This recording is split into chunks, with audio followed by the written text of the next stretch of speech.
YouTube has changed my life, and I will share how in this video.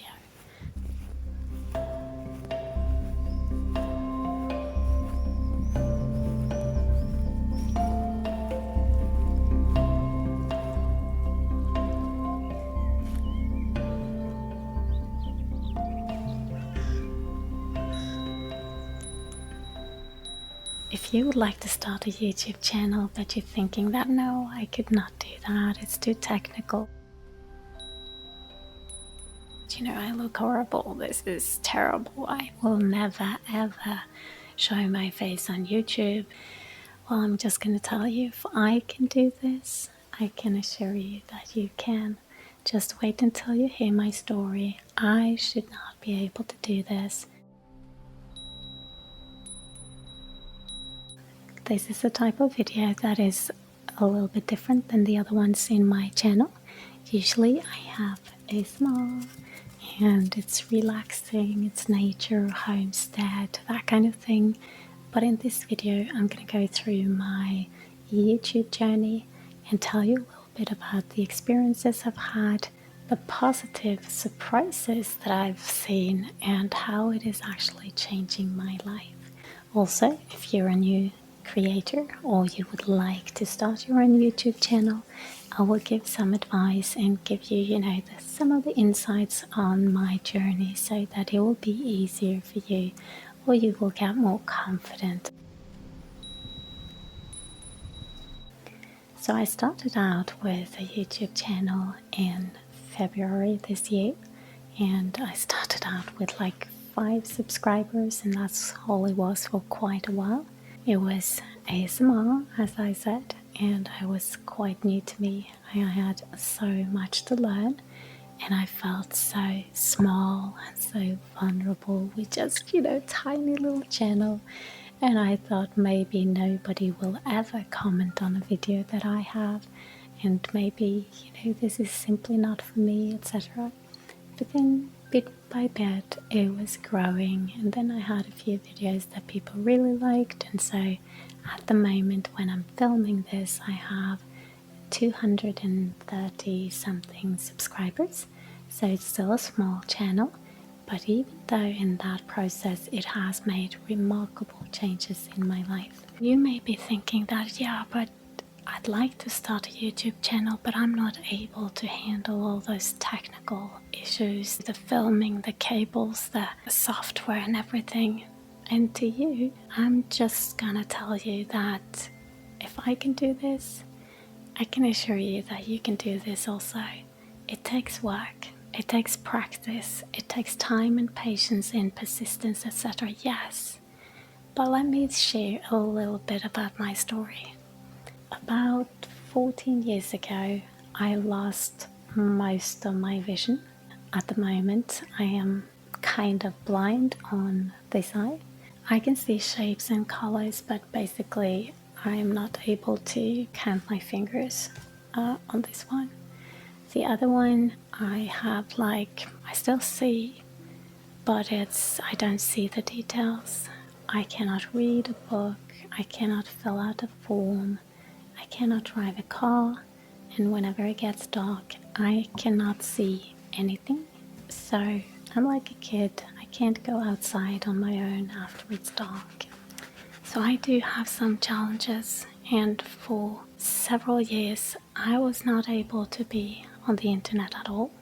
I wasn't able to join pretty much anything, and I was incredibly isolated. It's a very different life, I can just tell you that. In the process, I did start to think, okay, there must be a way where I can get back on the internet, I can get back to a world that is more available to me, because I do believe that I am called to do something, and I have to be able to create in order to do that. I was formerly a graphic designer, web designer, so I do have the technical background. And so over the years, bit by bit, I found solutions. I have a 40-inch TV screen connected to my computer so that, it's big.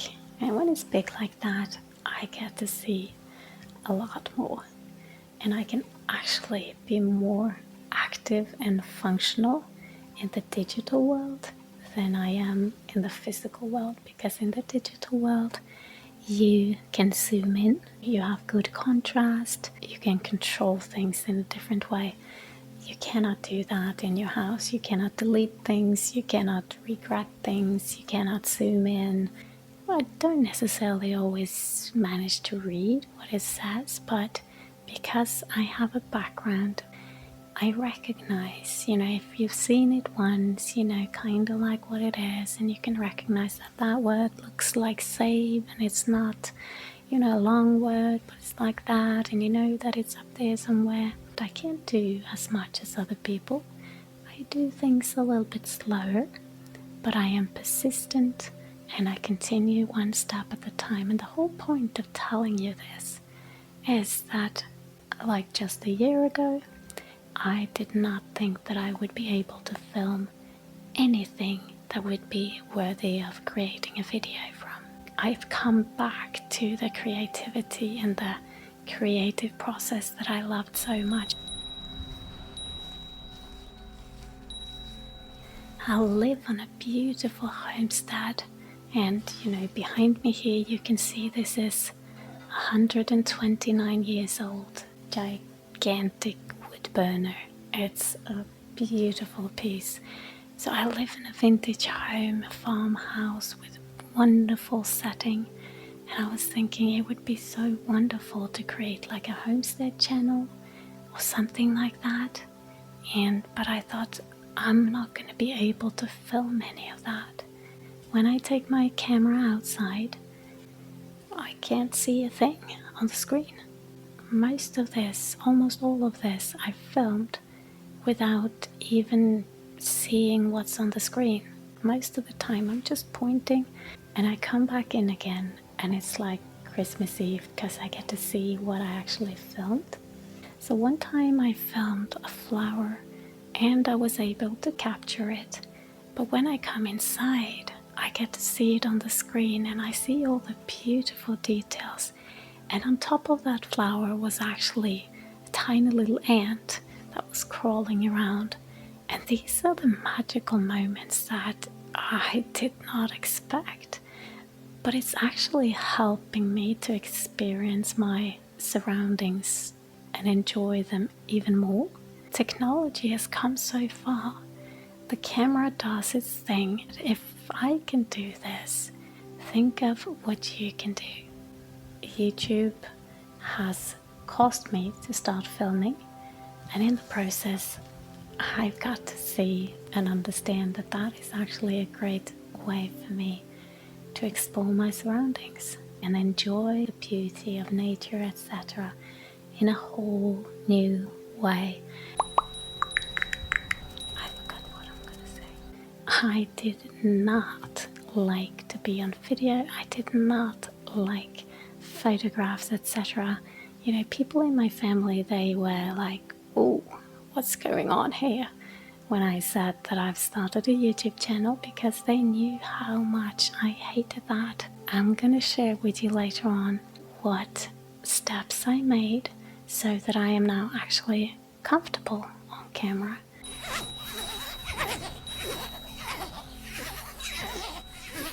I am a very creative person. The first thing that has really changed is that I have an outlet for my creativity. I'm an artist and a designer, and with YouTube it's like an art form. Plus there is an audience. Once you have somebody expecting me to create something, I go do it a lot more, and in the process I have so much more fun. Just painting a table or making a pizza, whatever it is, suddenly I'm gonna make a video about it, and then I start being creative and play with angles, and since it's ASMR, I'm playing with sounds and all of that. It just makes stuff a lot more fun. When you have a channel, it's like having your own stage. You can share important messages. You can be an influence for good in the world. and you can have, a way of pouring out that creative joy or expressions, whatever it is. For me, that has been an amazing, really, really good thing. And I'm kind of over that baby stage where I was so insecure and I didn't know if anything I made was good enough or if I could do this. When you have a channel and there's like 5 likes or 5 views or 5 subscribers, just tiny. But everything good has to start somewhere. And what I did in that process was that I was making videos that I liked, and I put enough time into it so that I was actually thinking of it like an artwork. And even though people didn't find it right away, I started to get a confidence that, okay, I'm building up like a restaurant. I cannot make coffee and have coffee only and expect everybody to come running. I need to prepare the space. There needs to be a menu, there needs to be chairs and tables, there needs to be decoration, some candles. I need to make it cozy. I need to make it into a place where people can come and relax. So I spent my time focusing on that and learning the skills and growing in all the different things that you have to think of when making these videos. It has definitely brought a new level of confidence.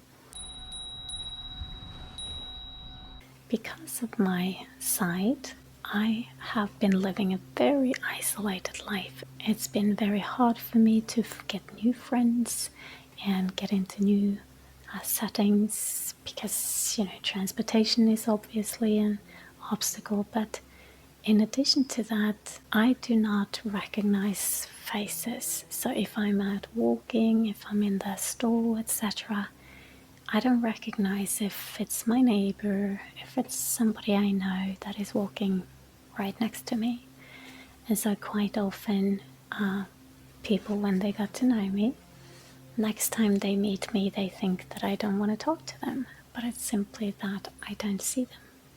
So I try to tell everybody that that's how it is. If you see me again, you have to wave and say hello. I want to talk to you, but I just don't see you. I don't see that it's you. But through YouTube, I am building a community. I am able to reach out and to give something, to have a purpose, and to connect with like-minded everywhere in the world. And for me, that is making a huge difference because of the situation I am in. But it's relevant for anyone. Even if you have lots of people around you and friends and family and everything, it is still wonderful to connect with like-minded people around the world. And so I am not sharing this just to tell you my story. I'm sharing this to explain what it has done and what it could do for you if you do the same. When I started the channel, I was quite anxious. I didn't feel comfortable. I was definitely not prepared to be on camera. I was planning to just have a faceless channel. I hated taking photos. I really didn't like video. I felt horrible and it was just not something that I liked. And in addition, I have, since the eye stuff happened, I do have a lazy eye, which again was just adding to the list of why I should not be on video. I hated photos of myself. I didn't feel that I looked the way that I looked in the mirror. Well, guess what? That's not the case any longer, and the reason is that when you put your selfie camera on and you hold it like this, we don't look like that. That is, first of all, it's too close, and it's a wide angle lens in that camera, so you get distorted. First of all, just the understanding that what you see when you pull up your camera like that is not necessarily even close to what you look like. If you set it up the right way, you will look a lot better. you want to do it in a way where you feel comfortable, that you look your best. What I've found is that having a stand for the camera so that there can be a little bit of distance helps a lot, because then you get the right proportions instead of that selfie wide angle distorting sort of thing going on.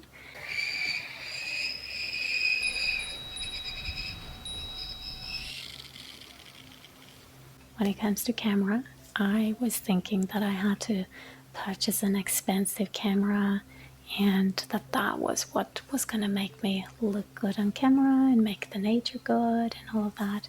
But it was not so. Most of us have a smartphone that has a good enough camera as it is. The only thing that I would advise you to do is to use the back camera, not the selfie camera facing towards you on the same side as the screen, but the camera that is on the other side, because that is of a much higher quality. And if you use that, then that is good enough. It's more than good enough. And then of course you can upgrade whenever you want to, if you want to, etc. But it's not needed when you get started.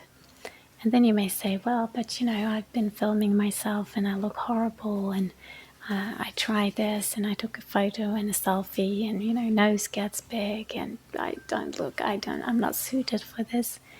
Well, I felt definitely the same way. Like, I look horrible, I just never want to do that. But what I've learned is that for your camera on your phone to look really good, you need to have the right lighting. Light is so important. You need to have good lights, and you need to have a soft light that is coming from different angles so that you can look as flattering as you can. So I spent 3 or 4 weeks just experimenting in the beginning when I was making videos, etc., or taking photos. I was just experimenting to learn how to put the lights, where to set them, height and angle and everything. And after a period, I learned what was flattering for me. It may not be the perfect lighting, but it's enough for me to feel very comfortable and happy with the results. So basically, light is so important. You don't need to buy an expensive camera to make it look good. It is more about using the smartphone camera you already have, but with the right kind of light. That is what's going to make the biggest difference.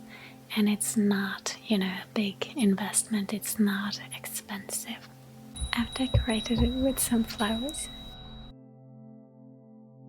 You don't have to invest in a lot of stuff. The only thing you may want to have is a good microphone. It's important to have good sound quality on your video, because if that's not good, then nothing is going to be any good at all.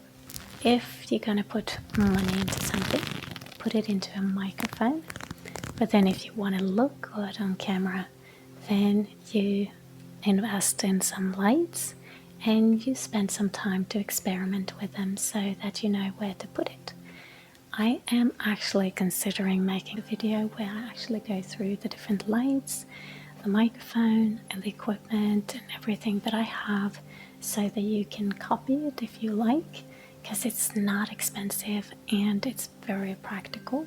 And I've done my research. I've spent hours and hours and hours searching and finding and testing and experimenting. So you could actually learn from that and get it a lot easier.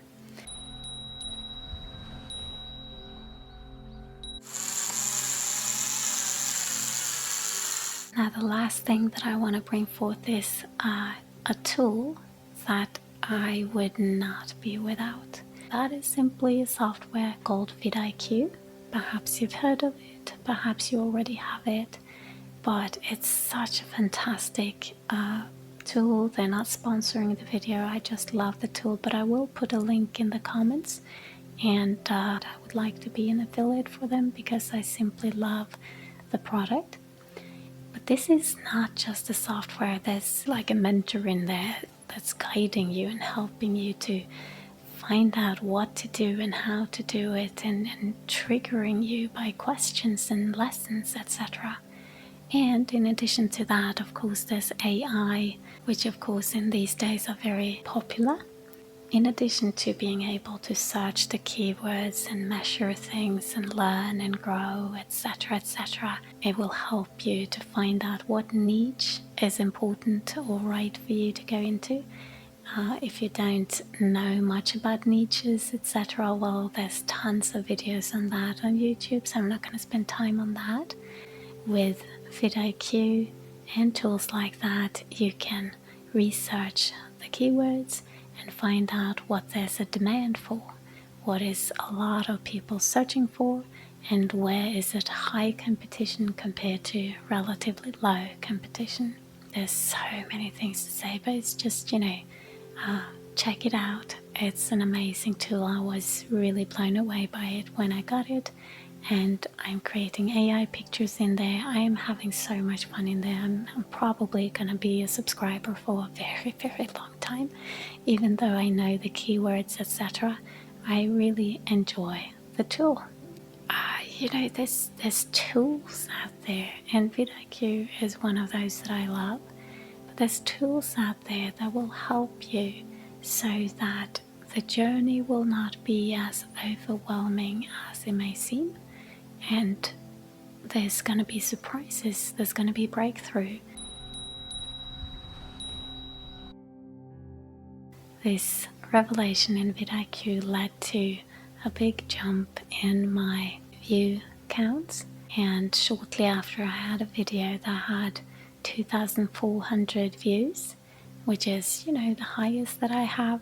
It's a lot of views for me, but it's very low compared to, what is out there on the YouTube. It was a major step getting closer to the identity of my channel and my focus.